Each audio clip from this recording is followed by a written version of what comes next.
ஒரு சூப்பரான creamy Japan chicken எப்படி பண்றதுன்னு தான் பார்க்க போறோம். அதுக்கு முன்னாடி வீடியோ பார்க்குறவங்க ஃபுல்லா இதை வந்து ஸ்கிப் பண்ணாம பாருங்க. ஒரு கிரீமியான ஜப்பான் சிக்கன் எப்படி சூப்பரா வீட்லயே ஜம்முன்னு செய்யறதுன்னு பார்க்கலாம். மறக்காம வீடியோ பார்க்குறவங்க லைக் பண்ணுங்க, ஷேர் பண்ணுங்க, சப்ஸ்கிரைப் பண்ணி விட்டு நம்மளோட மாஸ்டர் நம்ம சேனலை மறக்காம சப்ஸ்கிரைப் பண்ணிக்கோங்க கைஸ். ஃபர்ஸ்ட் வந்து என்ன பண்றோம்னா, ஜப்பான் சிக்கன் வந்து ஒரு கிரீமியான ஒரு ரெசிபி. இதை எப்படி பண்றதுங்கிறத வந்துட்டு ஃபுல்லா பாருங்க.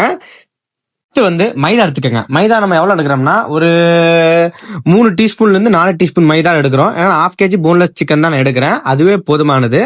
உங்களுக்கு எக்ஸ்ட்ராவா வேணா போட்டுக்கோங்க. நான் 3ல இருந்து 4 டேபிள் ஸ்பூன் வந்து மைதா எடுக்கிறேன். அதுக்கப்புறம் வந்து ஒரு 2 ஸ்பூன் வந்து உங்களுக்கு வந்து கார்ன்ஃபிளவர் போடுறேன். ஏன்னா கார்ன்ஃபிளவர் போட்டா உங்களுக்கு வந்து மொறுமொறுன்னு வரும். அதனால லைட்டா தான் நம்ம போடுறோம்.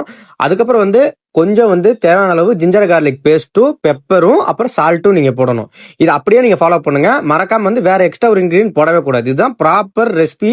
வந்து உங்களுக்கு வந்து இன்கிரீடியன்ட் வந்து உங்களுக்கு வந்து ஜப்பான் சிக்கனுக்கு வேற எதுவுமே அடிஷனலா போடக்கூடாது. போட்டு லைட்டா தண்ணி மட்டும் ஊத்தி மிக்ஸ் பண்ணிட்டு, ரொம்ப கெட்டியா இல்லாம ரொம்ப லூஸ்